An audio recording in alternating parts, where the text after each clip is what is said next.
Hey, ¿qué pasa, chicos, chicas y grandes? Yo soy Roberto y el día de hoy les traigo el último video del audiolibro Muerte en la Vicaría de Agatha Christie. Así que pónganse cómodos, cómodas y comencemos. Capítulo 26. Estaba de un extraño humor cuando subí al púlpito aquella noche. La iglesia se hallaba desacostumbradamente llena. No puedo creer que tanta gente se hubiese sentido atraída por la posibilidad de oír un sermón predicado por Hawkes. Suelen ser aburridos y dogmáticos. Si se hubiese corrido la voz de que yo iba a hacerlo en su lugar, tampoco sería suficiente motivo para ello, porque mis sermones son aburridos y escolásticos. Y tampoco, temo, puedo atribuir tal hecho a la devoción. Aquellas personas, supuse, se habían reunido para ver quiénes acudirían y asimismo, posiblemente, para hacer después algunos comentarios a la puerta de la iglesia. Haydock se encontraba allí, cosa desacostumbrada, al igual que Lawrence Redding. Con gran sorpresa, junto a Lawrence vi el rostro demacrado de Hawkes. Anne Prothero había también venido, pero ella acostumbraba a acudir a los servicios vespertinos dominicales, aunque no esperaba verla aquel día. Me sorprendió mucho más comprobar la presencia de Lettice. El coronel Prothero exigía que los miembros de su familia acudiesen sin falta a los servicios religiosos del domingo por la mañana, pero jamás había visto a Lettice en la iglesia a aquellas horas. También Gladys Cram hizo acto de presencia, resaltando escandalosamente su juventud contra el telón de fondo compuesto por murmurantes solteronas. Me pareció que una figura borrosa que llegó con algún retraso era Mistress Lestrange. No necesito decir que Mistress Price Ridley, Miss Hartnell y Miss Weatherby y Miss Marple estaban presentes. Casi todo el pueblo se había dado cita en la iglesia. No recuerdo haber visto jamás tanta gente en un servicio religioso. Las muchedumbres producen curiosos fenómenos. Había una atmósfera magnética aquella noche, y la primera persona en sentirla fui yo mismo. Acostumbro a preparar mis sermones con anticipación. Lo hago poniendo en ello gran cuidado, y los repaso detalladamente, pero nadie observa sus deficiencias mejor que yo. Aquella noche, cuando me vi obligado a predicar extempore, cuando posé la mirada en aquel mar de cabezas, una súbita locura se apoderó de mi mente. Había dejado de ser un ministro del Señor y me convertí en un actor. Tenía un auditorio ante mí y quería conmoverlo. Además, sentía el poder de hacerlo. No me siento orgulloso de lo que hice aquella noche. Me porté como un exaltado y delirante evangelista. Pronuncié lentamente el tema de mi sermón. No he venido a hablar de los justos, sino a llamar a los pecadores al arrepentimiento. Lo repetí 2 veces y oí mi propia voz resonante y llamativa y en nada parecida a la de Leonard Clement. Vi la mirada de sorpresa de Griselda y el asombro retratado en la cara de Dennis sentado a su lado. Contuve la respiración durante un instante y luego empecé a hablar. Mis oyentes se encontraban en un estado de gran emoción que les predisponía a la influencia de mis palabras. Exhorté a los pecadores al arrepentimiento y una y otra vez movía mi mano acusadora, reiterando la frase: «Te hablo a ti». Y cada vez que lo hacía, de distintas partes de la iglesia se elevaban suspiros de sorpresa. Puse término a mi sermón con aquellas hermosas y espeluznantes frases de la Biblia. «Esta noche tu alma puede ser llamada». Cuando regresé a la vicaría volví a hacer el de siempre. Griselda estaba bastante pálida. «Estuviste terrible esta noche, Len», dijo, cogiéndome del brazo. «No me gustó. Jamás habías predicado de tal forma». «No creo que vuelvas a oírme parecidas palabras», exclamé, dejándome caer pesadamente en el sofá. Estaba cansado. ¿Qué te impulsó a hacerlo? Una súbita locura se apoderó de mí. Oh, ¿no era algo especial? ¿Qué quieres decir con algo especial? Me pregunté, tienes reacciones muy extrañas, Len. Algunas veces creo no conocerte.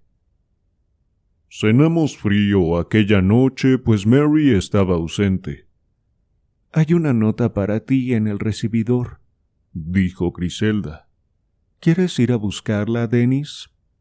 Que había permanecido en silencio, obedeció. La tomé de sus manos y gruñí. En la parte superior izquierda aparecían las siguientes palabras: a mano urgente. Debe de ser de Miss Marple, observé. Mi suposición era exacta. Querido Mr. Clement, me gustaría mucho hablar un rato con usted acerca de un par de cosas que me han sucedido.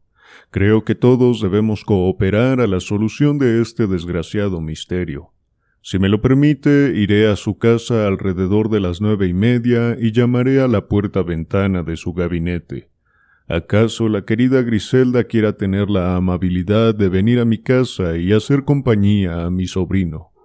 Dennis será asimismo bien recibido si quiere acompañarla. Si no recibo noticias suyas en sentido contrario, esperaré la llegada de su esposa y sobrino y le visitaré a la hora dicha. Atentamente suya, Jane Marple. Entregué la nota a Griselda. Claro que iremos, dijo alegremente. Una copita o dos de licor casero es lo que uno necesita los domingos por la noche. Dennis no pareció tan contento ante aquella perspectiva. Está bien para ustedes dos, dijo, dirigiéndose a su tía. Podéis hablar de arte y libros. Yo siempre me siento un tonto sentado escuchándolos. Así te colocas en el lugar que te corresponde, repuso Griselda serenamente. De todas maneras, no creo que Mr. Raymond West sea tan inteligente como pretende. Muy pocos de nosotros lo somos, dije convencido. Me pregunté sobre qué querría Miss Marple hablarme. La consideraba la más inteligente de todas las señoras de mi congregación. No solo ve y oye prácticamente cuanto sucede, sino que saca de ello asombrosas y exactas deducciones. Si alguna vez quisiera emprender la carrera del crimen, me sentiría más temeroso de Miss Marple que de la ley. Griselda y Dennis salieron poco después de las 9. Mientras esperaba la llegada de Miss Marple, entretuve a mis ocios preparando una lista de los hechos relacionados con el asesinato, arreglándolos en cuanto me fue posible por orden cronológico. No soy una persona muy puntual, pero sí muy metódica en mis cosas. A las 9:30, en punto, oí una llamada en la puerta-ventana y me levanté para permitir la entrada de Miss Marple. Llevaba la cabeza y los hombros cubiertos por un bonito chal, y parecía más bien vieja y frágil. Llegó llena de pequeñas observaciones. Es usted muy amable al permitirme venir, y la querida Griselda... Raymond la admira mucho. ¿Quiere que me siente aquí? ¿No lo estoy haciendo en su silla? Oh, gracias. No necesito taburete para los pies. Coloqué su chal en una silla y volví a sentarme. Supongo que debe usted preguntarse por qué me muestro tan interesada en estas cosas. ¿Acaso crea que es algo muy poco femenino? No, por favor, me gustaría explicarlo. Hizo una ligera pausa. El rubor asomó a sus mejillas. Cuando una persona vive sola, como yo, en este rincón del mundo, empezó a decir, debe procurarse alguna distracción. Se puede hacer calceta, ayudar a las muchachas de la sección femenina de los exploradores, o dibujar, pero mi predilección es y ha sido siempre la naturaleza humana.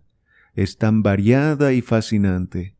Desde luego, en un pequeño pueblo sin nada para distraerse, uno tiene amplia oportunidad de adquirir grandes conocimientos de aquello que estudia.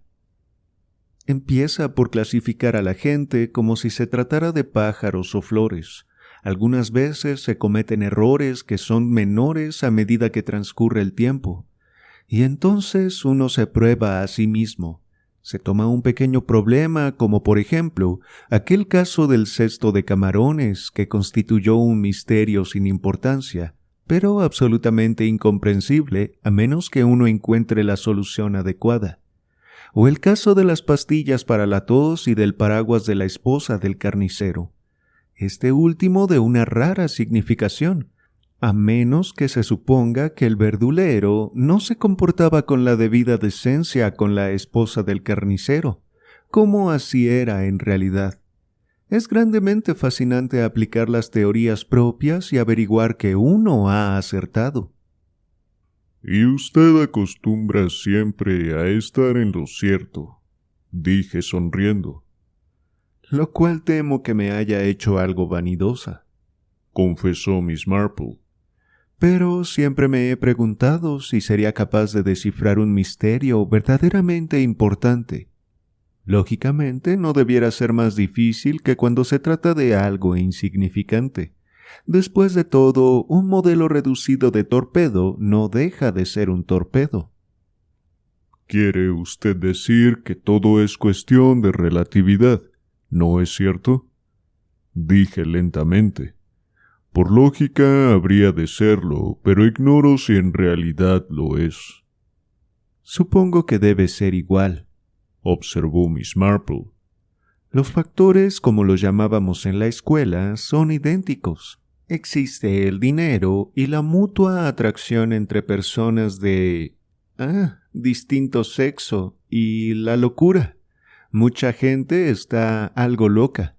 En realidad todos lo estamos si se nos estudia cuidadosamente.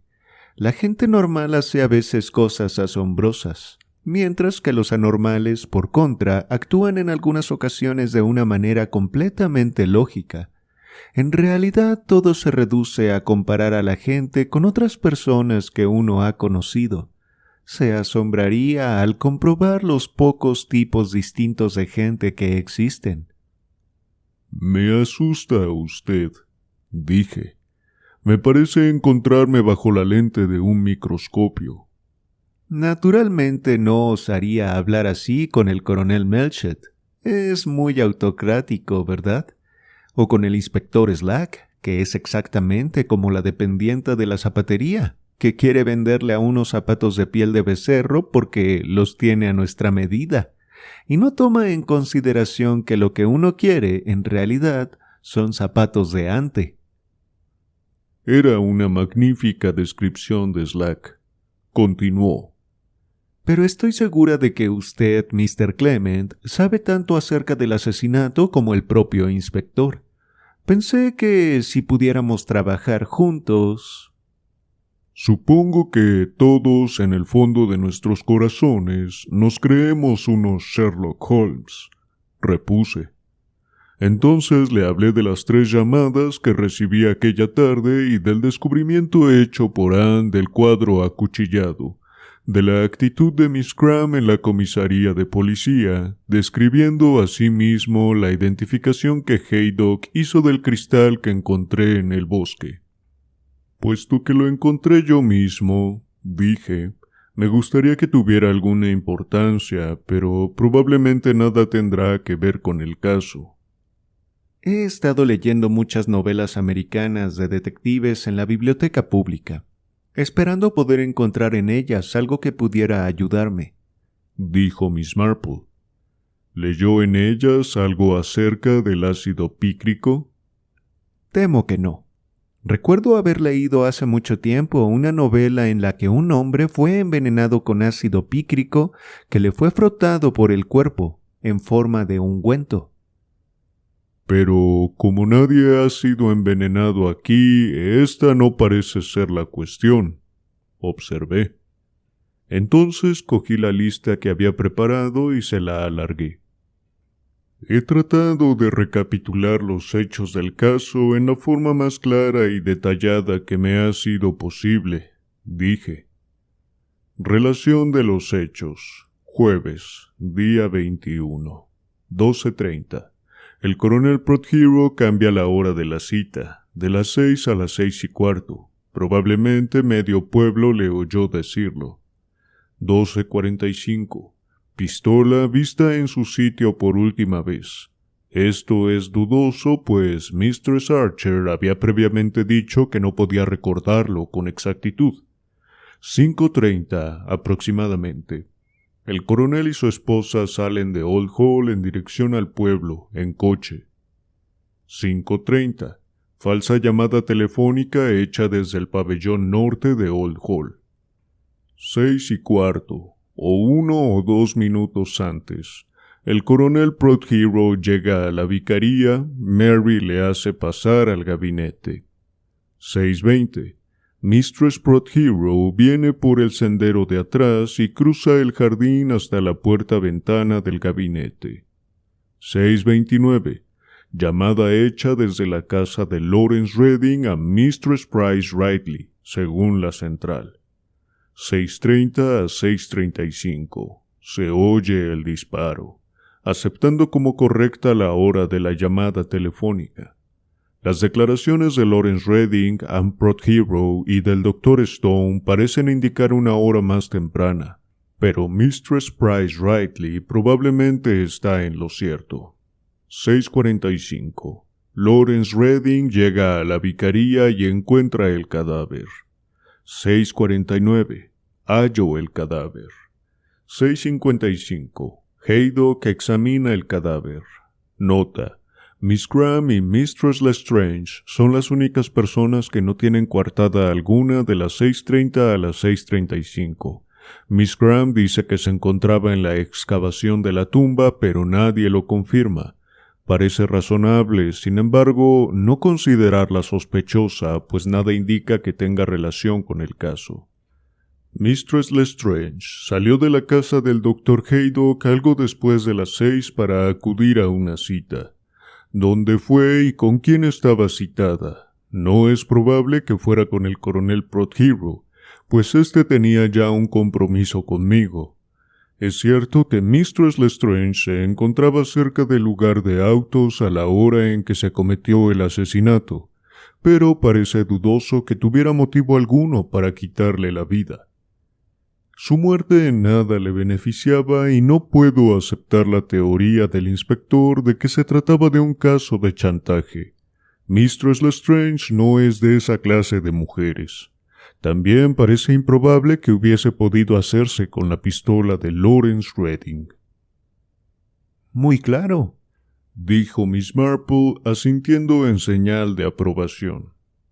Está todo muy claro.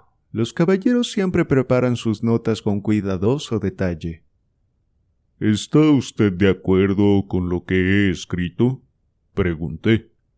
Oh, sí, lo ha incluido usted todo. Entonces hice la pregunta que desde el principio deseaba hacerle. ¿De quién sospecha usted, Miss Marple?, dije.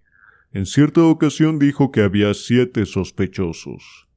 Sí, hay muchos sospechosos, repuso con aire ausente. Supongo que cada uno de nosotros ha hecho su propia elección. No me preguntó de quién sospechaba yo.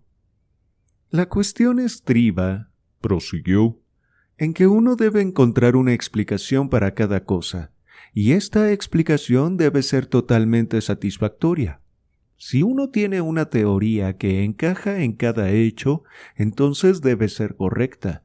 Pero eso es muy difícil. Si no fuera por esta nota...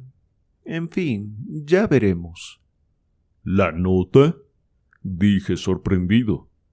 Sí, recuerde que se lo dije. No ha dejado de preocuparme un solo momento. Hay en ello algo que no encaja. Pero eso parece haber sido ya explicado, repliqué. Fue escrita a las 6:35 y otra mano, la del asesino, la encabezó 6:20. lo que nos causó gran confusión. Creo que eso está ya claramente establecido. Pero incluso así hay algo que no está bien, insistió Miss Marple. ¿Pero por qué? Escúcheme usted. Miss Marple se inclinó hacia mí. Como le dije, Mistress Broadhero pasó junto a mi jardín. Vino hacia la puerta-ventana del gabinete. Miró dentro y no vio al coronel Broadhero. Porque estaba sentado al escritorio escribiendo, dije. Y esto es lo que no encaja, lo que está mal. Eran entonces las 6:20. Estamos todos de acuerdo en que no se dispondría a escribir que no podía esperar más tiempo hasta después de las 6:30, con toda probabilidad. ¿Por qué, pues, estaba sentado al escritorio en aquel momento? Nunca pensé en ello, dije lentamente. Vamos a examinarlo juntos, Mr. Clement. Mistress Broadhero viene hasta la puerta-ventana y cree que la habitación está vacía. Debió haberlo pensado así, pues de lo contrario no se hubiera dirigido al estudio para encontrarse con Mr. Redding. Hubiese sido algo arriesgado hacerlo. Si ella creyó que no había nadie en el gabinete, probablemente se debió a que reinaba en él un silencio absoluto. Y esto nos ofrece 3 alternativas, ¿no cree usted? ¿Quiere usted decir? La primera sería que el coronel Broadhero estaba ya muerto, aunque no creo que ello fuera así en realidad. Solo hacía unos 5 minutos que él se encontraba allí y ella y yo hubiéramos oído el disparo. Además, volvemos a tropezar con la hipótesis de que estaba sentado en el escritorio. La segunda es, naturalmente, que estaba escribiendo una nota, que por supuesto debió ser completamente distinta de la que encontró. No podía ser una en que dijese que no le era posible seguir esperando. Y la tercera... Sí. Que Mistress Broadhero tenía razón y que no había nadie en la habitación. ¿Quiere usted decir que después que vino volvió a salir y regresó más tarde? Sí. ¿Pero por qué habría hecho tal cosa? Miss Marple hizo un gesto de incomprensión. Esto nos obligaría a examinar el caso desde un punto de vista completamente distinto, dije. Uno se ve obligado a hacer tal cosa en muchas ocasiones. ¿No es usted de mi parecer? No contesté. Sopesaba cuidadosamente las 3 alternativas sugeridas por Miss Marple. La anciana señorita se levantó suspirando levemente. Debo regresar. Me place mucho haber sostenido esta pequeña charla, aunque no hemos avanzado mucho, ¿verdad? En realidad, repuse mientras le alargaba el chal, este caso me parece un incomprensible rompecabezas. Yo no diría eso. Creo, por el contrario, que existe una hipótesis que encaja casi en todo. Esto, por supuesto, en el caso de que se admita una coincidencia, y creo que puede hacerse con cierto margen de seguridad, aunque no creo que hubiera más de una. ¿Lo cree usted realmente? Quiero decir, en cuanto a la hipótesis. Debo admitir que hay una pequeña grieta en ella, algo que no puedo explicarme. Si esa nota hubiese tratado de algo distinto... Suspiró y meneó la cabeza. Se dirigió hacia la puerta-ventana y con gesto distraído levantó la mano y tocó la planta que estaba colocada en un tiesto encima de un soporte. Querido Mr. Clement, creo que debiera usted regarla más a menudo. Necesita mucha agua. Su criada debiera hacerlo cada día. Supongo que ella es quien se encarga de estas cosas. En el mismo grado que de las demás, repuse. Está algo verde todavía, Sugirió Miss Marple. Sí, Asentí, y Griselda se niega tercamente a que madure. Cree que solo una cocinera totalmente indeseable podrá quedarse con nosotros. Sin embargo, la propia Mary se despidió hace unos días. Creí que les quería mucho a ustedes. No me he dado cuenta de tal cosa, dije. En realidad fue Lettice Prothero quien la molestó. Mary regresó bastante descompuesta de la encuesta, y cuando llegó encontró aquí a Lettice y tuvieron algunas palabras. «Oh», exclamó Miss Marple. Se disponía a salir, pero se contuvo súbitamente. Diversas expresiones se retrataron en su cara. «Oh, por Dios», dijo para sí misma. «he sido verdaderamente tonta. ¿Con qué era eso?» ¿Cómo dice usted? Me miró con aspecto preocupado. «Nada. Se me acaba de ocurrir una idea. Debo ir a casa y meditar el caso cuidadosamente. Creo que he sido increíblemente tonta». Me cuesta mucho creer tal cosa de usted, repuse galantemente. La acompañé hasta la verja del jardín. ¿Puede usted decirme cuál es la idea que acaba de ocurrírsele? Pregunté. Preferiría no hacerlo por el momento. Existe una posibilidad de que esté equivocada, pero no lo creo.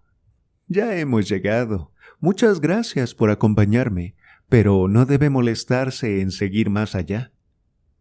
¿Sigue la nota constituyendo un escollo? Pregunté mientras cerraba el portillo de su verja. Me miró distraída. ¿La nota? La que se encontró no era la verdadera. Jamás creí que lo fuera. Buenas noches, Mr. Clement. Se dirigió rápidamente hacia la casa, dejándome sin saber qué pensar.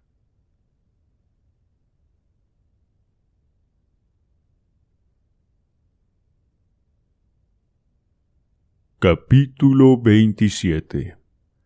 Griselda y Dennis no habían regresado aún. Pensé entonces que lo más natural hubiera sido ir con Miss Marple a su casa a buscarles, pero tanto ella como yo estábamos tan preocupados por el misterio que habíamos olvidado cuánto en el mundo existía. Estaba de pie en el recibidor pensando si debía ir a buscarles cuando el timbre de la puerta sonó. Me dirigí hacia ella y vi una carta en el buzón. Creyendo que el objeto de la llamada había sido atraer mi atención sobre ella, la saqué sin abrir la puerta. El timbre volvió a sonar y antes de abrir me guardé la carta en el bolsillo. Era el coronel Melchett. «Hola, Clement. Me iba ya a casa en el coche cuando de pronto pensé que acaso quisiera usted invitarme a una copa». «Encantado», contesté. «Vamos al gabinete». Se quitó el abrigo de cuero y me siguió.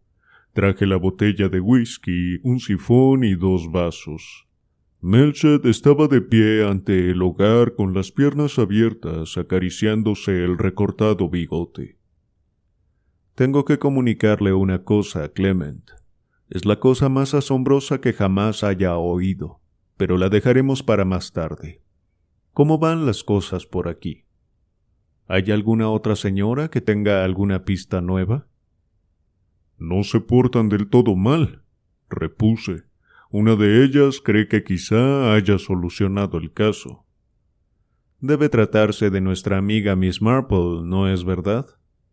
«Efectivamente».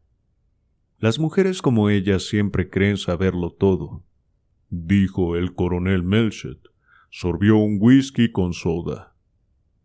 «Quizá cometa una indiscreción», dije, «pero supongo que alguien debe haber interrogado al muchacho de la pescadería. Quiero decir, si el asesino salió por la puerta principal, existe la posibilidad de que él lo viera». «Slack le ha interrogado, desde luego», repuso Melchett, «pero el muchacho no vio a nadie. No me extraña. El asesino no intentaría llamar la atención. Hay muchos sitios donde esconderse por aquí. Antes de salir de la carretera, debió cerciorarse de que nadie le veía. El muchacho tenía que venir aquí a la vicaría y luego a casa de Haydock y a la de Mistress Price Ridley. Hubiera sido muy fácil esquivarle. Sí, supongo que sí. Por otra parte, prosiguió Melchett, si ese pillo de Archer cometió el asesinato y el joven Fred Jackson le vio por estos alrededores, dudo mucho que este último nos hubiese comunicado este detalle. Archer es primo suyo. ¿Sospecha usted realmente de Archer? No olvide que Prothero le había metido en la cárcel más de una vez, y que entre ellos existía gran animosidad. Prothero no acostumbraba a perdonar. No, dije, era un hombre implacable. Vive y deja vivir, es lo que yo digo, observó Melchett. Desde luego, la ley es la ley, pero a veces es conveniente conceder al acusado el beneficio de la duda, y Prothero no lo hizo nunca. Se vanagloriaba de ello, recordé. Se produjo una pausa y después pregunté, ¿cuál es esa noticia que ha prometido darme? ¿Recuerda la nota inacabada que Prothero estaba escribiendo? Repuso. Sí. Se la entregamos a un experto para que dictaminara si la hora 6:20 fue añadida por una mano distinta. Desde luego, le facilitamos muestras de la escritura del coronel. ¿Sabe usted cuál ha sido su dictamen? Esa carta no ha sido escrita por Prothero. ¿Quiere decir que se trata de una falsificación? Sí. Creen que la hora 6:20 fue escrita por una mano distinta, aunque no están muy seguros de ello. La tinta del encabezamiento no es igual a la demás, pero la carta en sí es una falsificación. No fue escrita por Prothero. ¿Está seguro el perito? Tan seguro como se puede estar en un caso parecido. Ya sabe usted lo que son los expertos. Es sorprendente, dije. Entonces algo me vino a la memoria. Recuerdo que cuando la encontramos, Mistress Prothero dijo que no se parecía a la escritura de su marido, y no presté atención a sus palabras. ¿Cómo dice? Supuse que se trataba de una de las tontas observaciones que a veces hacen las señoras. Si algo parecía seguro era que Prothero hubiese escrito la nota. Nos miramos en silencio. Es curioso, dije después lentamente. Miss Marple estaba diciendo esta misma noche que la nota estaba mal, que no encajaba. Pero ella no podía saber más del caso que si hubiese cometido el asesinato. En aquel momento sonó el timbre del teléfono. Sonaba insistentemente y parecía tener un siniestro significado. Tomé el auricular. Dije, «Aquí es la vicaría. ¿Quién llama?» Una voz extraña e histérica llegó hasta mi oído por el hilo. «Quiero confesar», decía. «Dios mío, quiero confesar». «¿Hola?», dije. «¿Hola? Oiga, me ha cortado la comunicación. ¿Qué número ha llamado?» Una voz lánguida repuso que lo ignoraba, añadiendo que sentía me hubiese molestado. Colgué y me volví hacia Melchett. En una ocasión dijo que se volvería loco si alguien más se acusara del crimen, observé. ¿Por qué dice esto? Quien ha llamado decía que quería confesar, y la central ha cortado la comunicación. Melchett se levantó y descolgó el auricular. Yo les hablaré. Quizá a usted le hagan caso, dije. Yo voy a salir. Me parece haber reconocido la voz.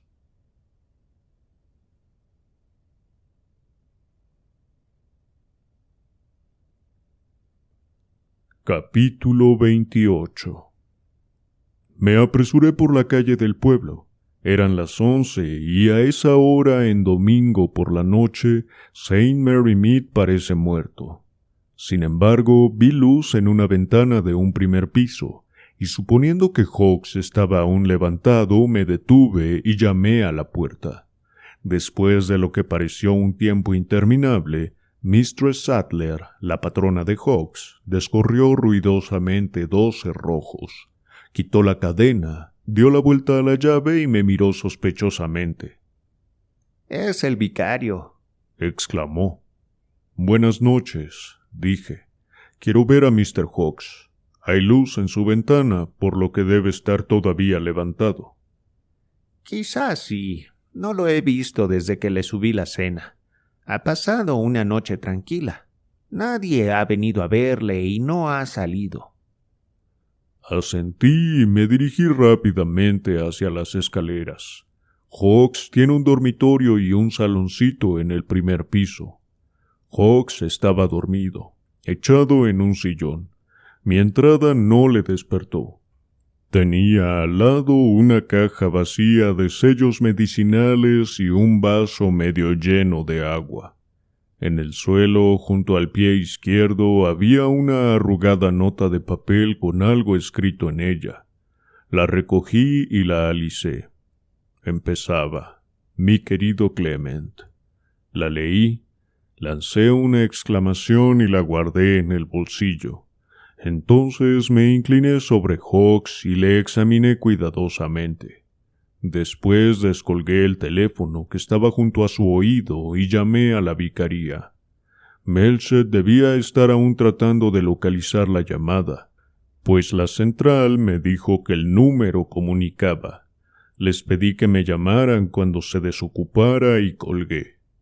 Llevé la mano al bolsillo para examinar una vez más el papel que había recogido del suelo, y con él saqué la nota que encontré en el buzón de la vicaría, y que aún no había abierto. Su aspecto me resultó terriblemente conocido. La escritura era enteramente igual a la del anónimo recibido aquella tarde. La leí 1 o 2 veces sin acabar de comprender su significado. Empezaba a leerla por tercera vez cuando sonó el teléfono. Como en sueños, levanté del soporte el auricular y hablé. «Diga. Oiga. ¿Es usted Melchett?» «Sí. ¿Dónde está usted? He localizado aquella llamada. El número es...» «Ya conozco el número». «Magnífico. ¿Me habla usted desde él?» «Sí». «¿Qué hay de esa confesión?» «Ya la tengo». «¿Quiere usted decir que tiene al asesino?» Tuve entonces la mayor tentación de mi vida. Miré a Hawkes, la arrugada nota y la carta anónima. También posé la mirada en la vacía caja de sellos medicinales. Recordé una conversación casual. Hice un intenso esfuerzo. «Yo no lo sé», dije.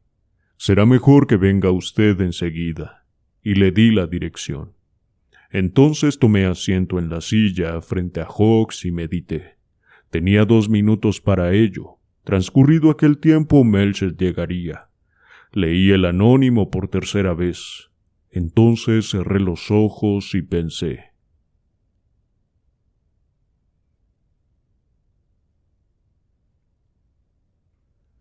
Capítulo 29. Ignoro cuánto tiempo permanecí sentado. Supongo que en realidad solo serían unos minutos.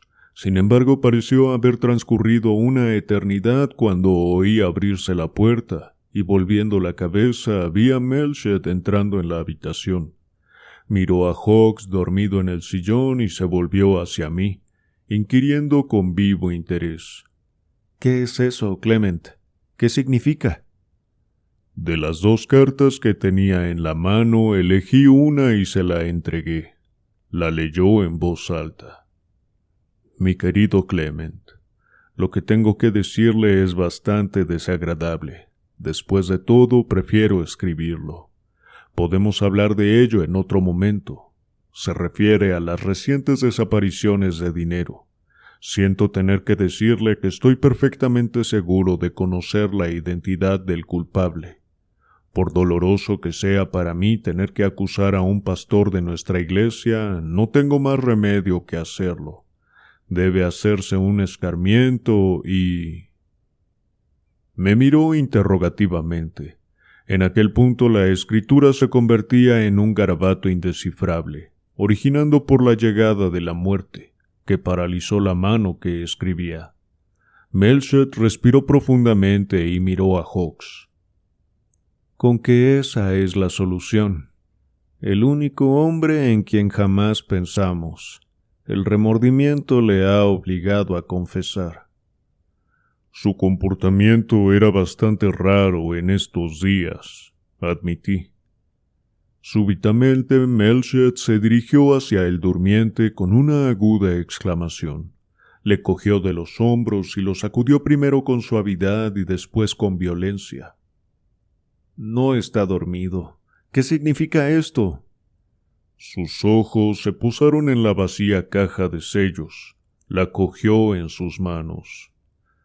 Ah, creo que sí, dije. El otro día me lo mostró y me dijo que se le había encargado que tuviese cuidado de no tomar una dosis excesiva. Es su manera de huir. Pobre diablo. Quizás sea el mejor camino. No somos nosotros quienes debemos juzgarle. Pero Melchett, ante todo, era el jefe de policía del condado. Los argumentos que me convencieron no causaron mella en él. Había apresado a un asesino y debía procurar que fuese ahorcado. Cogió el teléfono. Pidió el número de Haydock. Durante el momento que siguió, permaneció con la oreja pegada al auricular y el ojo puesto en Hawkes. ¿Hola? ¿Hola? ¿Es la casa del Dr. Haydock?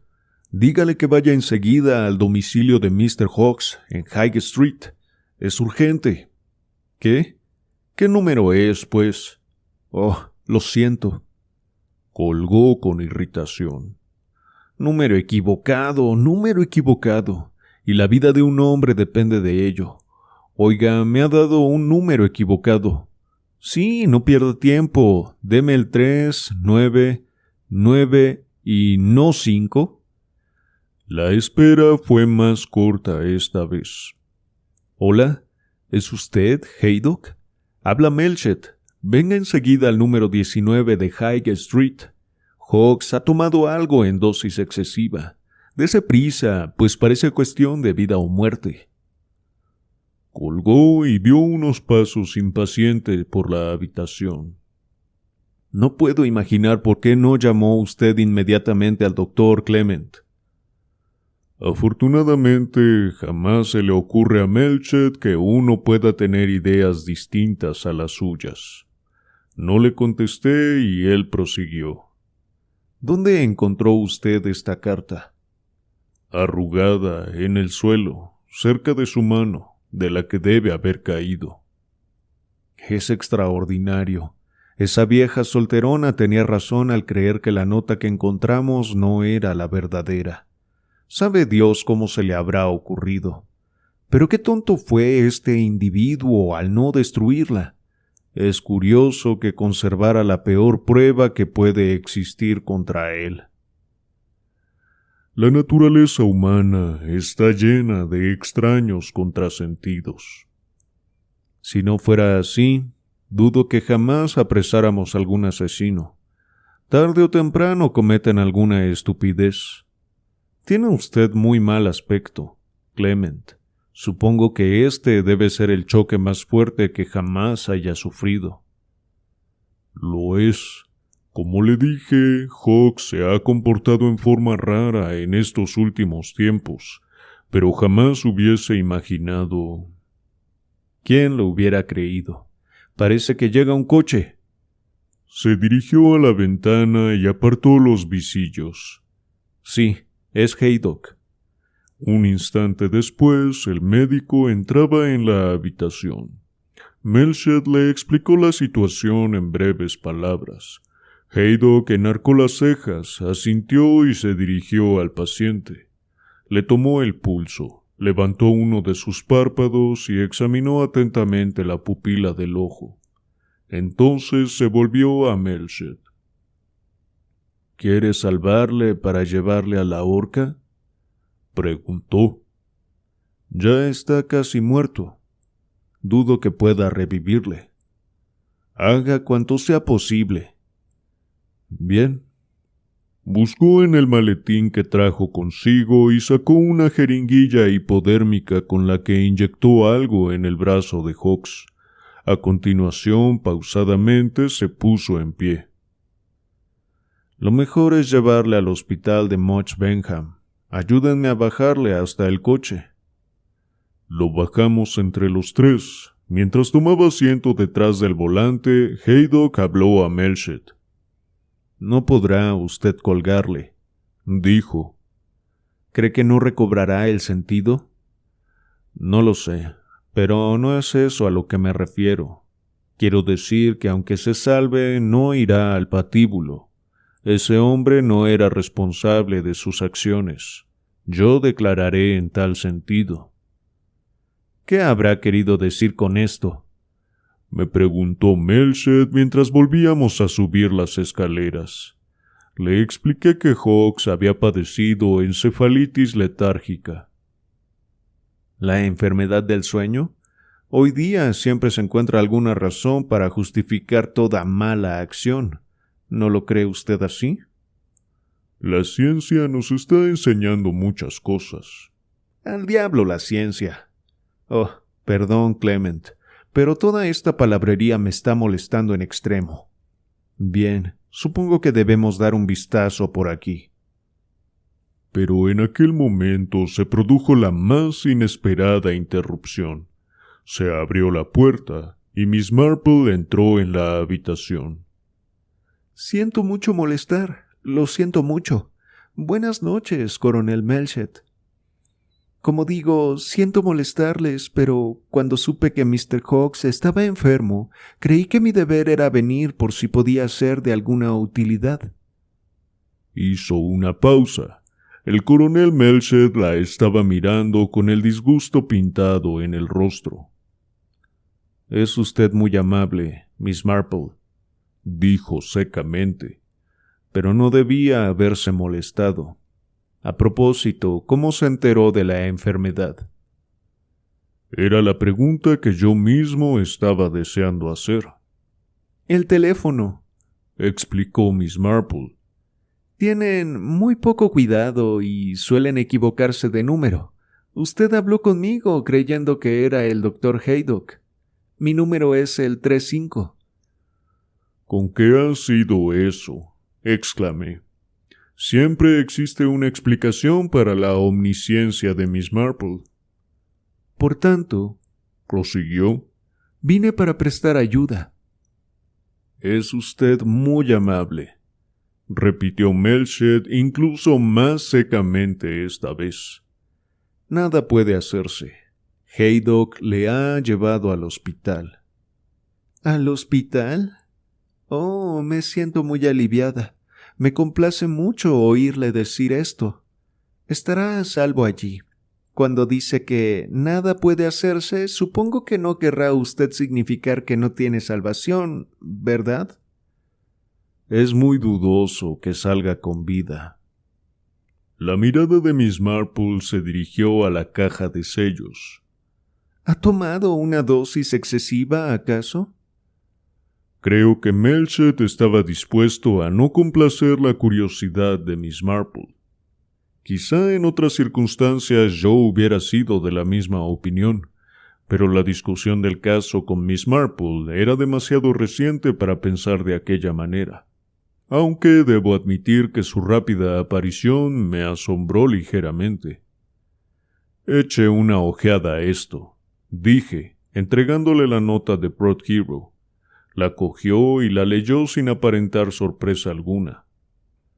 Supongo que ya habría usted deducido algo por el estilo, ¿no es verdad? Sí, ciertamente. ¿Puedo preguntarle, Mr. Clement, qué le ha hecho venir aquí esta noche? Es algo que me intriga. Usted y el coronel Melchett no es lo que había esperado. Le hablé de la llamada telefónica diciendo que me pareció reconocer la voz inconfundible de Hawkes. Miss Marple asintió. Muy interesante y providencial, si puedo emplear esta palabra. Sí, la llamada le trajo aquí en el momento preciso. ¿En el momento preciso para qué?, pregunté amargamente. Miss Marple pareció sorprendida. Para salvar la vida de Mr. Hawkes, desde luego. ¿No cree usted que sería preferible que Hawkes no se salvara? Mejor para él y para todos. Ahora sabemos la verdad y... Callé, pues Miss Marple estaba moviendo la cabeza con tanta vehemencia que me impulsó a no seguir hablando. Desde luego, dijo. Desde luego. Eso es lo que él quiere hacerles pensar, que conocen ustedes la verdad y que es preferible no seguir removiendo el asunto. Oh, sí, todo encaja. La carta, la dosis excesiva de sellos, el mal estado mental del pobre Mr. Hawkes y su confesión. Todo encaja. Pero no es así. La miramos asombrados. Por eso me alegra saber que Mr. Hawkes está a salvo en el hospital, donde nadie puede hacerle daño alguno. Si recobra la salud, les contará la verdad. ¿La verdad? Sí, que jamás tocó un cabello de Proud Hero. Pero la llamada telefónica, dije. La carta, la dosis excesiva, todo está tan claro y... Esto es lo que él quiere que ustedes crean. Oh, es muy inteligente. Fue muy ingenioso conservar la carta y hacer uso de ella de esta manera. ¿A quién se refiere usted cuando dice él?, pregunté. Al asesino, dijo Miss Marple, y muy quedamente añadió.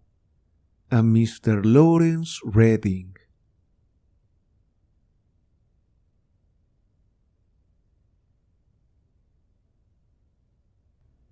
Capítulo 30.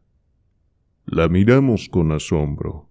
Creo realmente que durante un momento supusimos que su cabeza no marchaba bien. Tan carente de sentido parecía la acusación. El coronel Melchett fue el primero en hablar. Lo hizo amablemente y con suave tolerancia. Eso es absurdo, Miss Marple, dijo. El joven Redding está libre de toda sospecha. Naturalmente, asintió Miss Marple. Él mismo se encargó de que así fuera. Por el contrario, repuso el coronel Melchett secamente. Hizo cuanto pudo para ser acusado del asesinato. Sí, afirmó Miss Marple. Nos engañó a todos con su proceder, incluso a mí. Recuerde, Mr. Clement, que me quedé muy sorprendida al saber que Mr. Redding había confesado ser el autor del crimen. Desbarató todas mis suposiciones y me obligó a creerle inocente, cuando hasta aquel momento le suponía culpable. ¿Era de Lawrence Redding, pues, de quien usted sospechaba? Ya sé que en las novelas el culpable es siempre la persona que menos parece serlo. Pero he observado que esto no suele nunca ser así en la vida real. Por grande que haya sido siempre la simpatía que he sentido por Mistress Proud Hero, no pude evitar llegar a la conclusión de que estaba completamente bajo la influencia de Mr. Redding y que haría cualquier cosa que él le pidiera. Y él, desde luego, no es de los que huyen con una mujer sin dinero. Desde su punto de vista era necesario que el coronel Proud Hero fuera eliminado, y lo eliminó. El coronel Melchett no pudo ya contenerse por más tiempo. Tonterías y nada más que tonterías. Redding ha justificado a completa satisfacción su empleo del tiempo hasta las 6:45, y Haydock afirma que Proud Hero no pudo haber sido muerto entonces. Supongo que no creerá saber más de esto que los propios médicos. ¿O sugiere acaso que Haydock miente? ¿Sabe Dios por qué? Creo que la declaración del Dr. Haydock es totalmente verídica. Es una persona de bien. Desde luego, quien mató al coronel Prothero fue Mistress Prothero y no Mr. Redding. La volvimos a mirar con increíble asombro. Miss Marple se arregló el sombrerito de encaje, echó atrás el chal que le cubría los hombros y empezó a hablar suavemente, haciendo las más asombrosas manifestaciones en el tono más natural del mundo. No he creído que fuera mi deber hablar hasta este momento. Las creencias que uno pueda tener, aunque sean tan arraigadas y fuertes que equivalgan al conocimiento directo, no son pruebas definitivas, y a menos que uno tenga una explicación que encaje con todos los hechos, como le decía esta misma noche al querido Mr. Clement, no podemos aceptarla con verdadera convicción. La explicación que me daba a mí misma no era del todo completa, le faltaba algo. Pero cuando salía del gabinete de Mr. Clement, observé la palma en el tiesto junto a la puerta-ventana, y entonces todo se aclaró como por encanto. «Está loca, rematadamente loca», murmuró Melchett a mi oído, pero Miss Marple nos miraba serenamente y prosiguió hablando con su suave voz. Me dolió mucho porque ambos me eran muy simpáticos, pero ya saben ustedes cómo es la naturaleza humana. Cuando primero él y después ella confesaron de aquella absurda forma, me sentí muy aliviada. Había estado equivocada. Entonces empecé a pensar en otras personas que tuvieran un posible motivo para desear la desaparición del coronel Prothero. «Los 7 sospechosos», murmuré. Me sonrió. Sí, los 7 sospechosos. En primer lugar, Archer no me parecía muy probable, pero animado con algunos vasos de whisky pudo haber hecho cualquier cosa. Y después Mary, su cocinera. Ha estado saliendo mucho tiempo con Archer y su carácter es algo temperamental. Tenía motivo y oportunidad. Estaba sola en la casa. La anciana Mistress Archer pudo muy fácilmente haber cogido la pistola de casa de Mr. Redding, entregándosela a él o a ella. Tampoco podía descartar a Lettice con su deseo de dinero y libertad de hacer a su gusto. He conocido muchos casos en los cuales las muchachas más hermosas y etéreas han demostrado no poseer el menor escrúpulo moral. Aunque, naturalmente, los caballeros no quieren jamás pensar esto de ellas, de tan gráciles señoritas. Lancé una profunda exclamación. También estaba la raqueta de tenis, dijo Miss Marple, la que Clara, la doncella de Mistress Price Rightly, vio en el suelo, junto a la verja de la vicaría. Parecía como si Mr. Dennis hubiese regresado del partido de tenis antes de lo que después dijo. Los muchachos de 16 años son muy susceptibles y están faltos de equilibrio mental.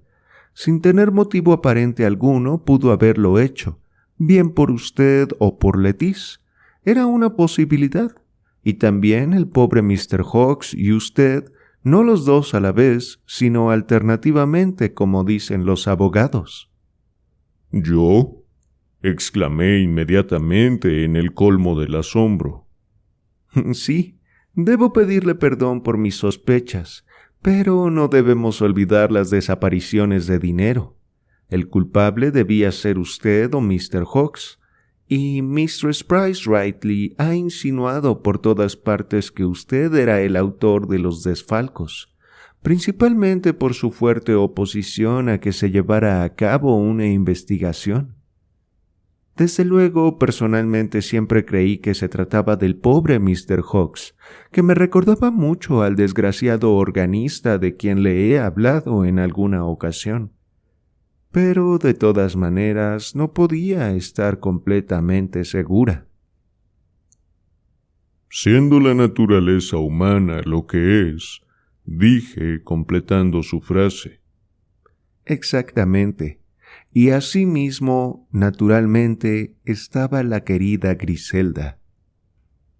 Pero Mistress Clement quedaba descartada del todo. Interrumpió entonces Melchett. Ella regresó en el tren de las 6:50. Esto es lo que ella le dijo, repuso Miss Marple. Uno nunca debe guiarse por lo que la gente dice. El tren de las 6:50 llegó con media hora de retraso aquel día, pero a las 7:15 yo la vi con mis propios ojos dirigirse hacia Old Hall. Por tanto, debió haber regresado en un tren anterior. Ella fue vista, pero seguramente usted lo sabe. Me miró inquisitivamente. Algo magnético en su mirada me obligó a tenderle la última carta anónima, la que había abierto tan poco tiempo antes. Decía claramente que Griselda había sido vista saliendo de la casa de Lawrence Reading por la ventana posterior a las 6:20 del día fatal.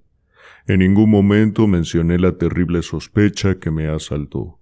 La había visto como una pesadilla, una vieja intriga entre Lawrence y Griselda.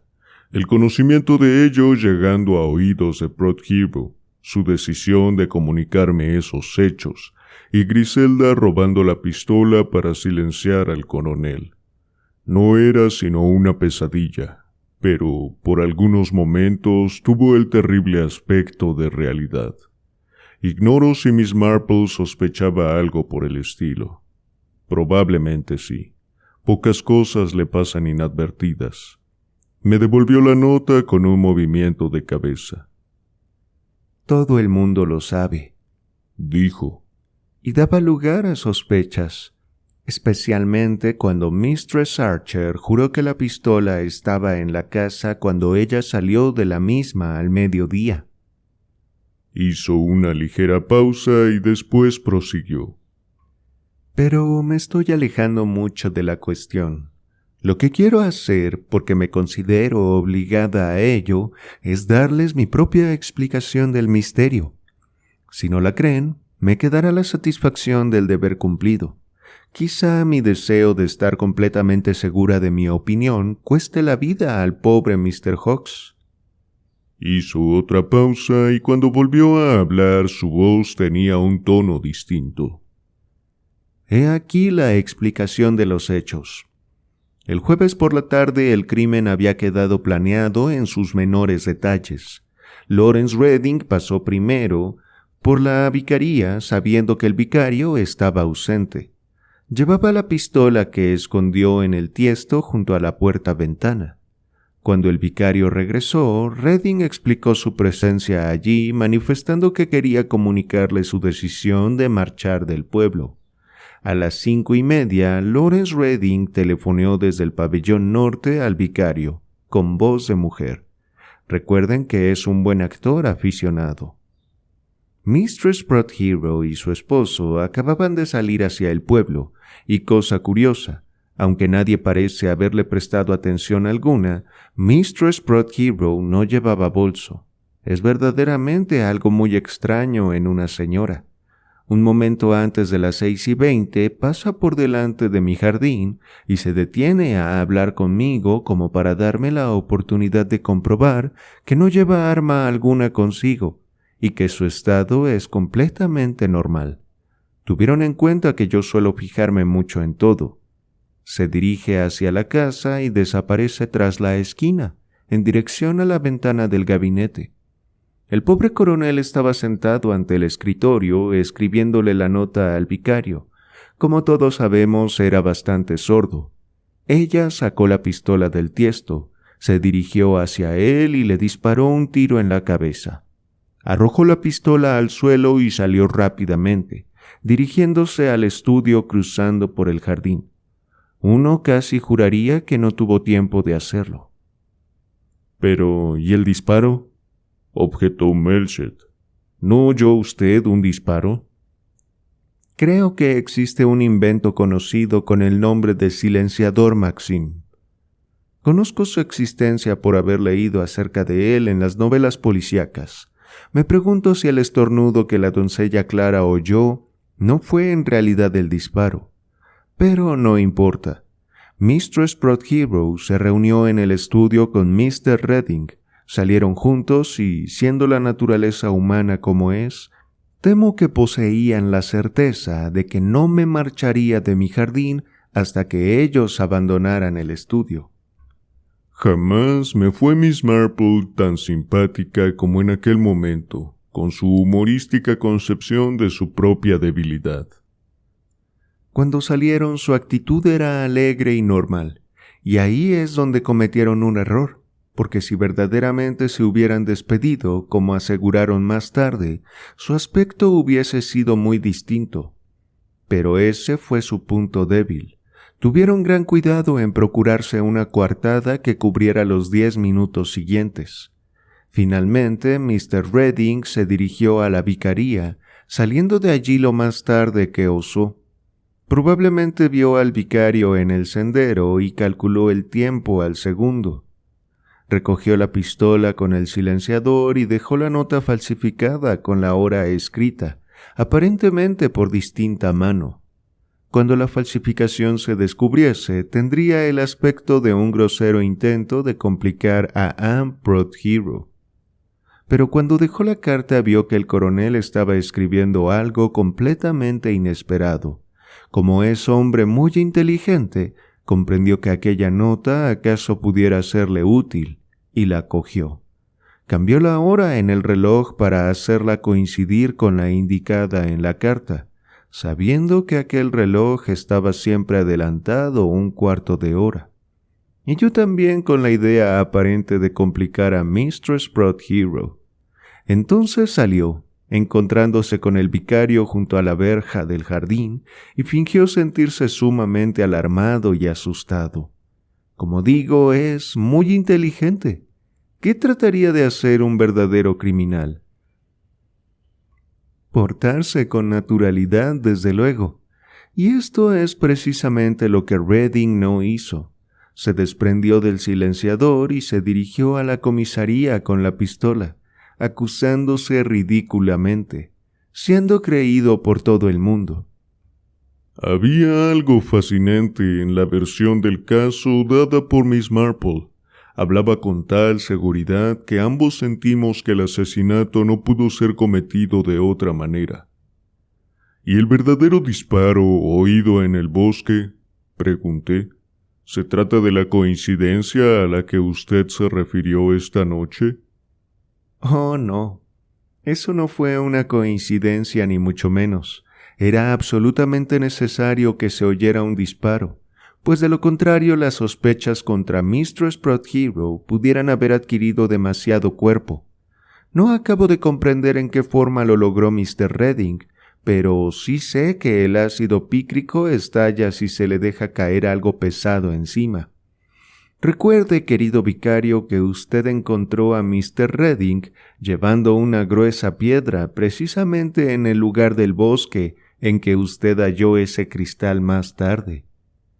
Los caballeros saben hacer las cosas tan bien. La piedra suspendida sobre el ácido y una mecha de tiempo, algo que tardara unos 20 minutos en arder, para que la explosión se produjera hacia las 6:30. Y cuando él y Mistress Prothero hubieran salido del estudio, encontrándose a la vista de todo el mundo. Fue una idea muy ingeniosa, porque después no quedaría otro indicio que la piedra, que estaba tratando de eliminar cuando usted se encontró con él poco antes. Creo que usted tiene razón, dije, recordando la sorpresa que experimentó Redding cuando me encontró aquel día. Todo ello había parecido completamente natural, pero en aquel momento... Miss Marple parecía leer mis pensamientos, pues afirmó sagazmente con la cabeza. «Sí», dijo. Pudo haber sido una sorpresa muy desagradable para él, Pero salió muy bien del paso diciendo que le traía para mi jardín japonés. Solo que... Miss Marple habló con gran énfasis. Esa piedra no era de la clase empleada para los jardines japoneses. Este detalle me puso sobre la verdadera pista. Durante todo el tiempo, el coronel Melchett permaneció sin pronunciar palabra, fascinado. Carraspeó un par de veces, se sonó y exclamó: «Por todos los diablos, por 100,000 de a caballo». No dijo más. Creo que al igual que yo se sentía impresionado por la aplastante lógica de las conclusiones de Miss Marple, pero no estaba por el momento dispuesto a admitirlo. En lugar de ello, alargó la mano y cogió la arrugada carta. «Muy bien, pero ¿cómo explica usted la llamada de Hawks y su confesión?», preguntó. Todo esto fue algo providencial, debido sin duda al sermón del vicario.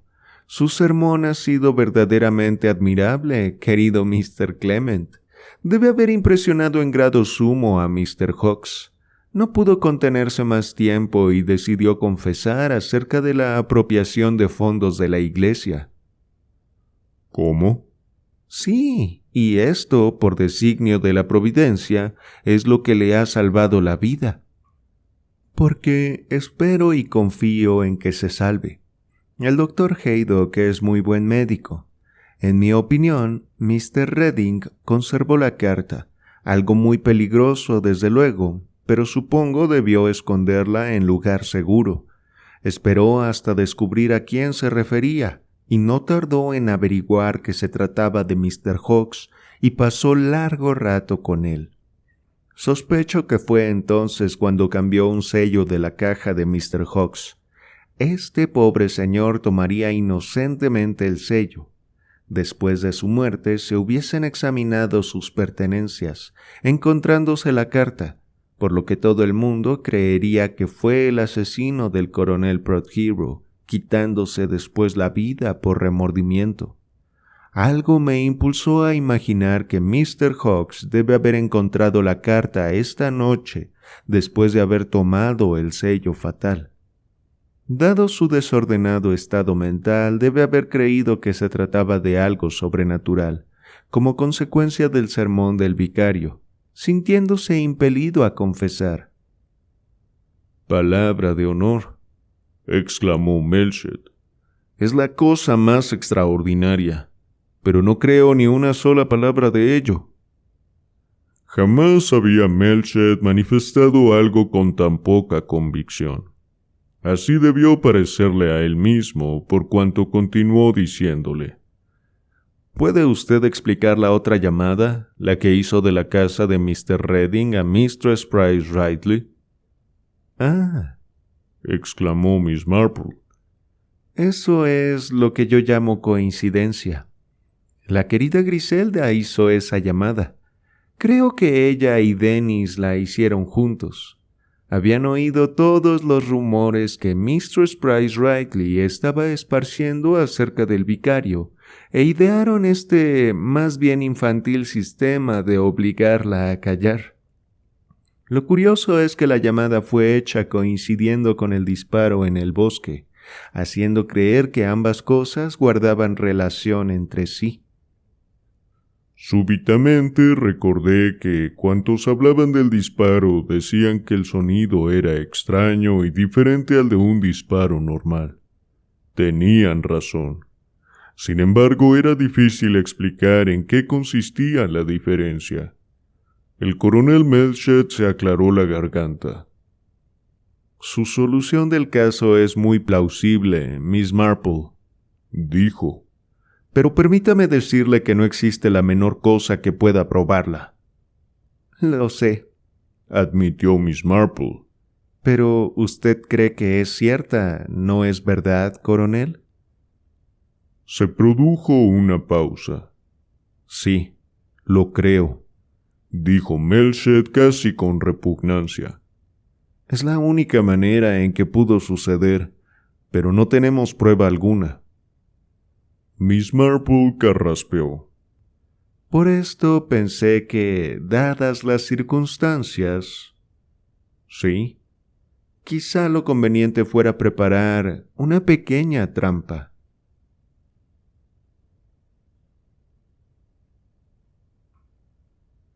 Capítulo 31. El coronel Melchett y yo la miramos sorprendidos. ¿Una trampa? ¿De qué clase? Miss Marple se mostraba algo esquiva, pero se comprendía que tenía un plan cuidadosamente ideado. Dirigiéndose a Melchett, sugirió: Supongamos que Mr. Redding fuese llamado por teléfono y avisado. El coronel Melchett sonrió. Todo está descubierto, huya. Esto es muy viejo, Miss Marple, aunque no he de negar que sigue teniendo éxito. Pero creo que Redding es demasiado listo para dejarse coger de esta manera. Debiera ser algo más específico, desde luego, murmuró Miss Marple. Yo sugeriría que el aviso le llegara de quien se sepa que posee puntos de vista algo fuera de lo corriente en estos asuntos. La conversación con el Dr. Haydock llevaría a algunos a creer que acaso él considere el asesinato desde un ángulo especial. Si él insinuara que alguien, Mr. Sattler o alguno de sus hijos observó el cambio de sellos medicinales, esto no significaría nada para Redding de ser inocente. Pero si no lo es... ¿Qué? ¿Acaso cometa alguna tontería? Y se ponga en nuestras manos. Es posible, Miss Marple. Su idea es muy ingeniosa. ¿Se prestará Haydock a ello? Como usted dice, sus puntos de vista... Miss Marple le interrumpió con aire decidido. Eso es simple teoría. La práctica es siempre muy distinta, ¿no cree usted? Pero mire, aquí viene. Se lo podemos preguntar ahora mismo. Me pareció que Haydock se sorprendió al ver a Miss Marple con nosotros. Tenía aspecto cansado. Ha sido un caso difícil, dijo, pero se salvará. Cumplí con mi obligación al volverle a la vida, pero me hubiera alegrado haber fracasado. ¿Acaso piense usted de distinta manera cuando oiga lo que tenemos que comunicarle?, observó Melchett. Breve y sucintamente, Melchett le expuso la teoría de Miss Marple acerca del asesinato, finalizando el relato con su sugerencia. Entonces pudimos ver lo que Miss Marple llamaba diferencia entre la teoría y la práctica. Los puntos de vista de Haydock parecieron haber sufrido una transformación radical. Demostró querer ver a Redding en manos del verdugo. No fue tanto el asesinato de Prothero como el intento contra el pobre Hawks lo que, en mi opinión, excitó hasta tal punto su ira. «Ese condenado pillo», exclamó Haydock. «Hacer esto al pobre Hawks. Tiene madre y hermana, y el estigma de ser la madre y hermana de un asesino les hubiera manchado de por vida. Pobres mujeres. Es el gesto más cobarde y ruin que conozco». Hizo una pausa para recobrar el aliento. «Si lo que me han relatado es verdad», prosiguió, «cuenten conmigo para cualquier cosa. Ese individuo no merece vivir. Pobre Hawks, que es el ser más indefenso que conozco». Estaba animadamente ultimando detalles con Melchett cuando Miss Marple se levantó para marcharse. Yo insistí en acompañarla. «Es usted muy amable, Mr. Clement», dijo Miss Marple mientras caminábamos por la desierta calle. «Ya han dado las 12. Espero que Raymond se haya acostado». «Debiera haberle acompañado», dije. «No le comuniqué a dónde me dirigía», repuso. Sonreí al recordar el sutil análisis que Raymond West había hecho del caso. Si su teoría resulta ser cierta, lo que no dudo ni por un solo momento, dije, se habrá usted apuntado un buen tanto sobre su sobrino. Miss Marple sonrió indulgente. Recuerdo lo que decía mi tía abuela Fanny. Yo no tenía sino 16 años entonces, y pensé que sus palabras eran muy tontas. Sí, dije animándola. Acostumbraba decir, la gente joven cree que los viejos son tontos, pero los viejos saben que los jóvenes lo son.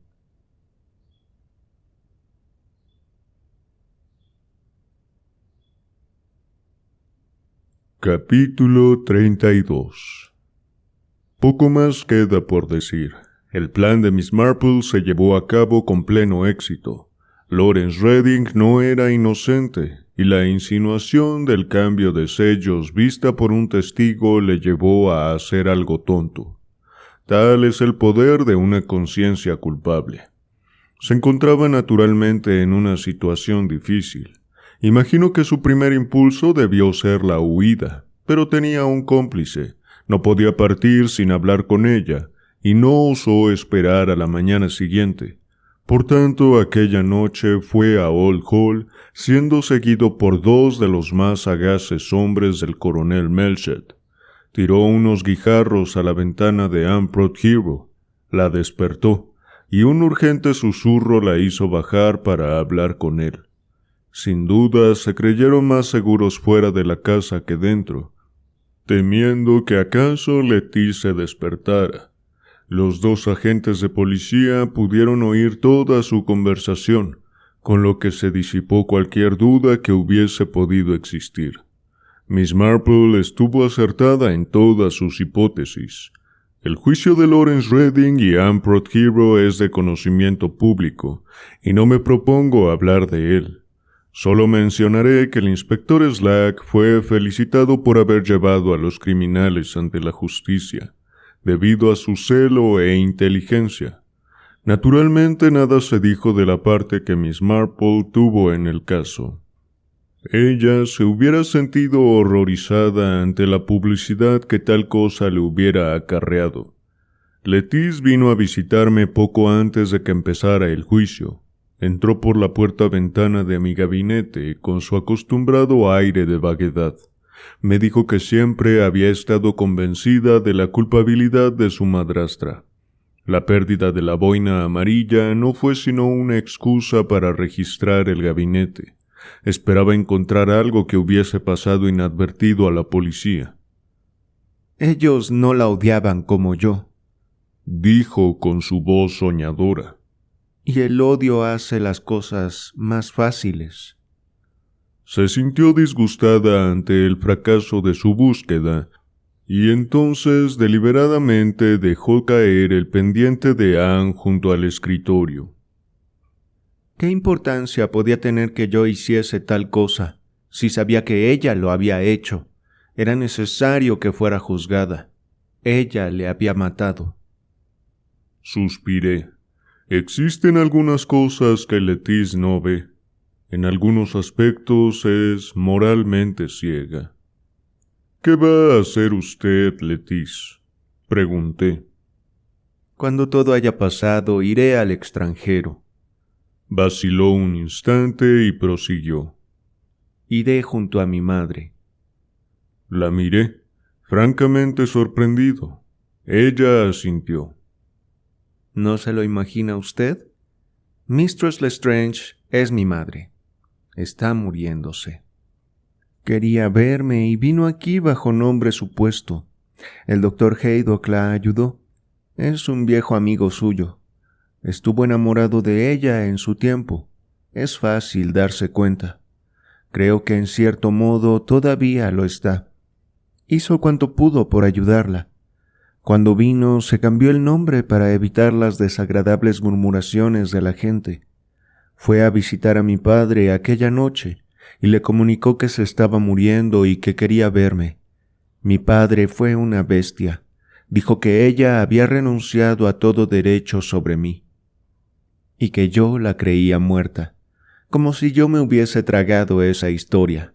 Los hombres como mi padre no ven más allá de sus narices. Pero mamá no es de la clase de mujeres que se rinden fácilmente. Por desgracia, vio a mi padre primero, pero cuando él la trató con tal brutalidad me mandó una nota. Yo me las compuse para retirarme temprano de la partida de tenis y encontrarme con ella en el sendero a las 6:15. Estuvimos juntas unos momentos solamente y convinimos en otro encuentro. Nos separamos antes de las 6:30. Más tarde me asaltó el terrible miedo que se sospechara que ella hubiese asesinado a mi padre. Después de todo, estaba muy resentida con él. Por ello destruí a cuchilladas aquel retrato en el ático. Temía que la policía registrara la casa, lo encontrase y la reconociera. También el doctor Haydock llegó a creer que mi madre había cometido el crimen. Mi madre es una persona algo extraña a veces. No le preocupan las consecuencias. Si se traza un plan, lo sigue. Hizo una pausa. Es extraño. Ella y yo tenemos mucho en común. Mi padre y yo, en cambio, éramos como dos extraños. Pero mamá... De todas maneras, iré a su lado y permaneceré con ella hasta el fin. Se levantó y me ofreció la mano. Que Dios las bendiga a ambas, dije. Espero que algún día sea usted verdaderamente feliz, Letiz. En ello confío, repuso intentando reír. No lo he sido hasta ahora. Oh, no importa. Adiós, Mr. Clement. Ha sido usted siempre terriblemente bueno conmigo. Usted y Griselda. Griselda.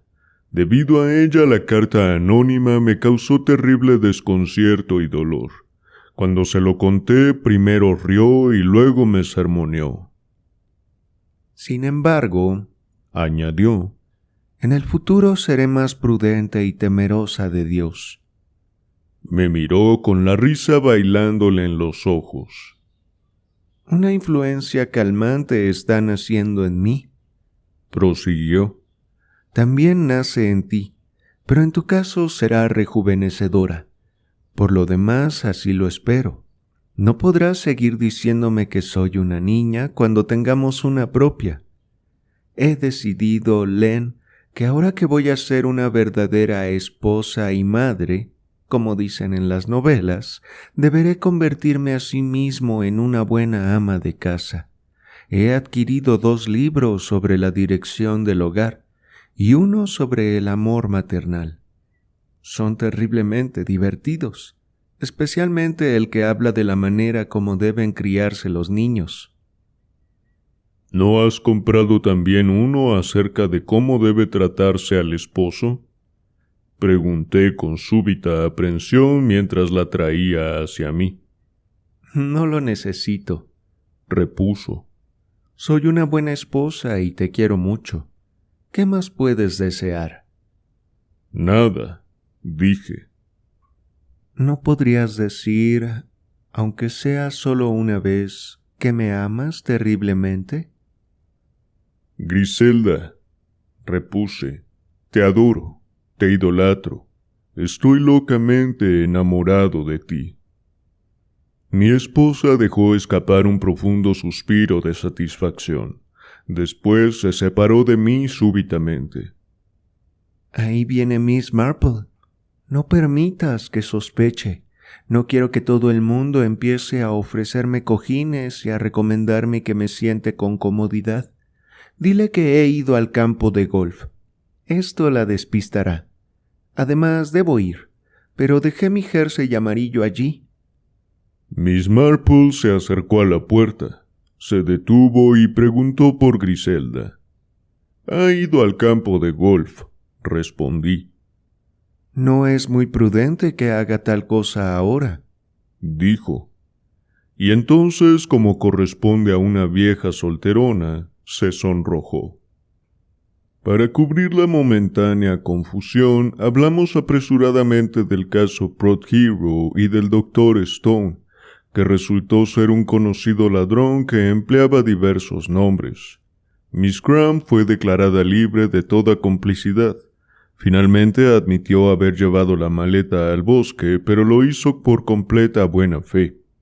El Dr. Stone le dijo que temía la rivalidad de otros arqueólogos, que no vacilarían en llegar al robo, con tal de poder desacreditar sus teorías. Aparentemente ella creyó sus palabras a pesar de su poca lógica. Según se dice en el pueblo, en la actualidad está buscando un caballero de cierta edad que necesite una secretaria. Mientras hablábamos, me pregunté cómo se las habría compuesto Miss Marple para descubrir nuestro secreto. Ella misma, en forma muy discreta, me facilitó una pista. «Espero que la querida Griselda se cuide», murmuró después de una pausa. «Ayer estuve en la librería de Much Benham». Pobre Griselda, el libro sobre el amor maternal la traicionó.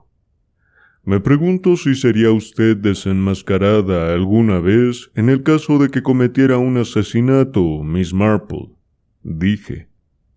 «¡Qué horrible idea!», exclamó. «Ruego a Dios que jamás pueda hacer una cosa tan terrible». «Pero siendo la naturaleza humana como es», murmuré. Miss Marple acusó el golpe con una agradable sonrisa. «Qué malo es usted, Mr. Clement, pero desde luego está usted bromeando». Se detuvo junto a la puerta. «Salude a la querida Griselda y dígale que cualquier pequeño secreto suyo nunca será revelado por mí».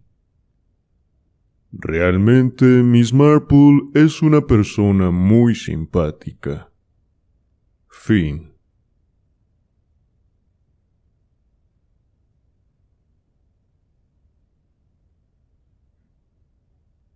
Antes de pasar a los comentarios, me gustaría leerles una pequeña biografía de la autora que viene al final del libro. Agatha Christie, escritora inglesa nacida en Torquay, Inglaterra, el 15 de septiembre de 1890. Es considerada como una de las más grandes autoras de crimen y misterio de la literatura universal. Su prolífica obra todavía arrastra a una legión de seguidores, siendo una de las autoras más traducidas del mundo, y cuyas novelas y relatos todavía son objeto de reediciones, representaciones y adaptaciones al cine. Christie fue la creadora de grandes personajes dedicados al mundo del misterio, como la entrañable Miss Marple o el detective belga Hércules Poirot. Hasta hoy se calcula que se han vendido más de 4.000 millones de copias de sus libros traducidos a más de 100 idiomas en todo el mundo. Además, su obra de teatro La ratonera ha permanecido en cartel más de 50 años con más de 23.000 representaciones. Nacida en una familia de clase media, Agatha Christie fue enfermera durante la Primera Guerra Mundial. Su primera novela se publicó en 1920 y mantuvo una gran actividad mandando relatos a periódicos y revistas. Tras un primer divorcio, Christie se casó con el arqueólogo Max Mallowan, con quien realizó varias excavaciones en Oriente Medio que luego le servirían para ambientar alguna de sus más famosas historias, al igual que su trabajo en la farmacia de un hospital que le ayudó para perfeccionar su conocimiento de los venenos. De entre sus novelas habría que destacar títulos como 10 negritos, Asesinato en el Orient Express, 3 ratones ciegos, Muerte en el Nilo, El asesinato de Roger Ackroyd o Matar es fácil, entre otros muchos. Las adaptaciones al cine de su obra se cuentan por decenas. Además de estas obras, Agatha Christie también se dedicó a la novela romántica bajo el seudónimo de Mary Westmacott. Christie recibió numerosos premios y distinciones a lo largo de su carrera, como el título de Dama del Imperio Británico o el primer Grand Master Award, concedido por la Asociación de Escritores de Misterio. Agatha Christie murió en Wallingford, Inglaterra, el 12 de enero de 1976.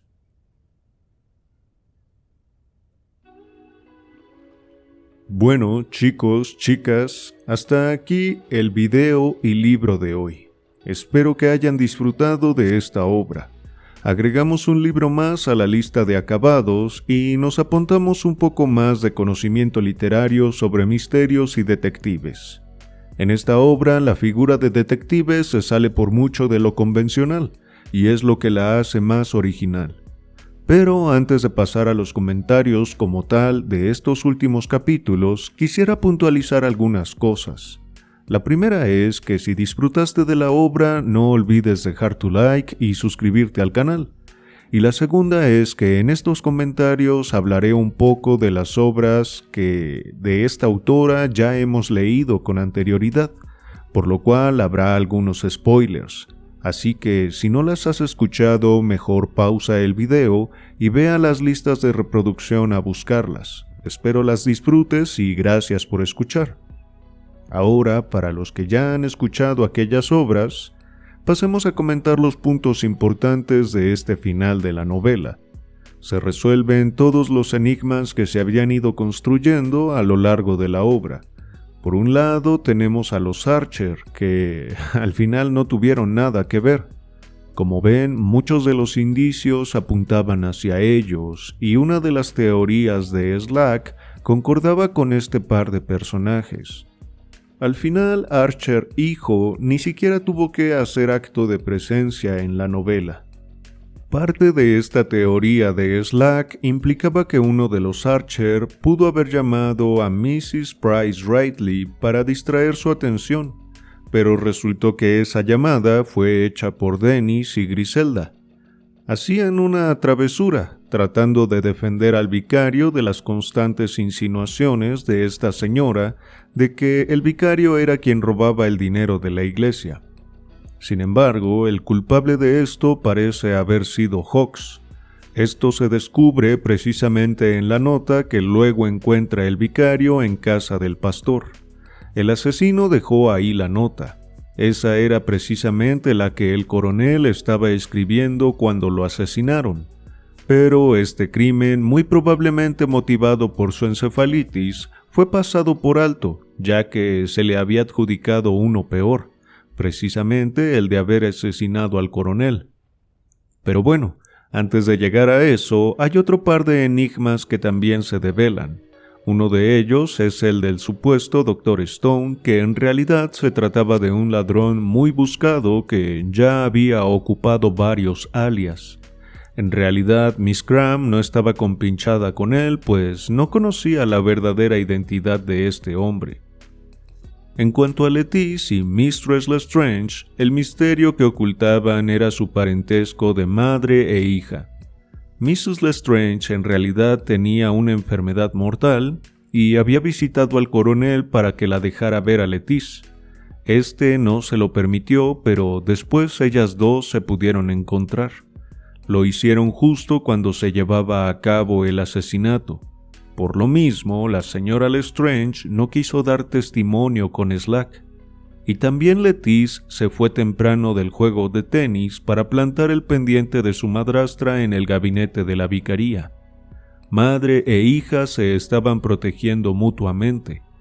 De igual forma, Lettice fue la que rasgó el cuadro del desván en Old Hall. Si alguien veía ese cuadro, identificaría a Lestrange como su madre, y podrían deducir de ahí un motivo homicida. Y por fin el enigma principal, referente al asesino o asesinos de Lucius Brown Hero, terminaron siendo los principales sospechosos, o los primeros en delatarse. Probablemente su plan no era ese. Sin embargo, al salir Redding de la vicaría y encontrarse al vicario, tuvo que anticiparse a lo inevitable. Se entregó por su cuenta y luego lo hizo Anne Prothero, ambos simulando que lo hacían porque supuestamente habían creído que su pareja lo había hecho, que su pareja había cometido el asesinato. Es decir, representaron una obra teatral que engañó a casi todos por un tiempo.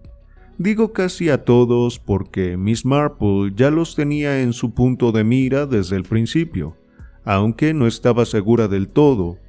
Eran los sospechosos principales. Le costó trabajo ir reuniendo todas las pistas que faltaban para imaginar toda la secuencia de los hechos. Algunas de esas pistas fueron el silenciador, la maceta alta que había en la vicaría, el ácido pícrico que encontró el vicario, la roca que Redding le regaló para su jardín japonés, la coincidencia de la llamada a Mistress Price Ridley y la nota que al final Redding dejó con Hawkes. Sin duda es una historia maravillosamente construida, donde pequeños detalles que se leen de pasada, por así decirlo, se vuelven infinitamente relevantes, como por ejemplo, al principio se nos habla de las habilidades actorales de Redding, y no se vuelven a mencionar más hasta que Miss Marple hace alusión a la llamada que recibió el vicario, aparentemente de una mujer.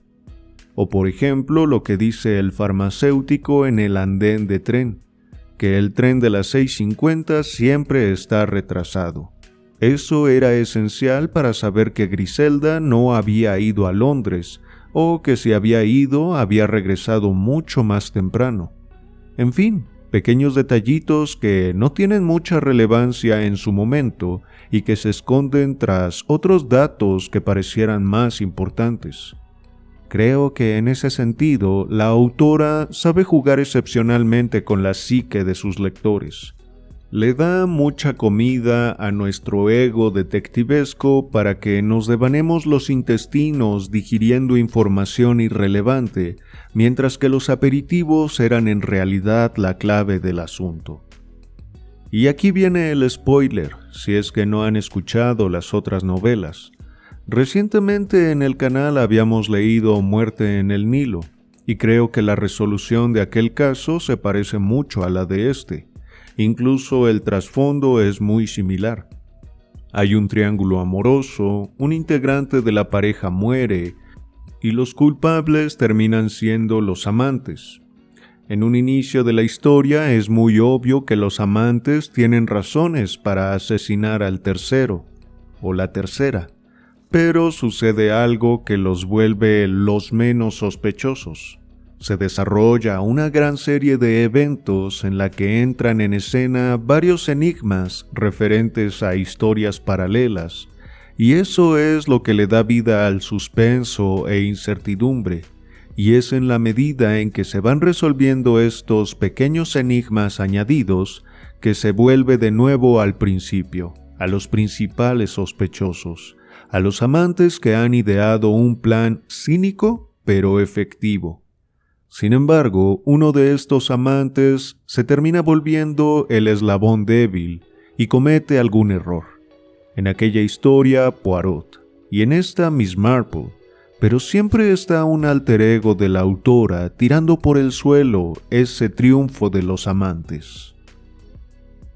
Bueno, chicos, chicas, hasta aquí esta novela. Espero que la hayan disfrutado. Esta vez no habrá votación para la siguiente lectura, pero tengan por seguro que muy pronto les traeré algo similar a lo que hemos venido leyendo últimamente. Esta vez me daré la libertad de elegir yo, así que espero que sigan acompañándome. No olviden activar la campanita con todas las notificaciones para que YouTube les avise cuando suba nuevos videos. Gracias a todos por haberme acompañado en un audiolibro más y un abrazo muy grande a los que siempre comentan. Para mí ha sido un placer leerles como siempre. Nos vemos.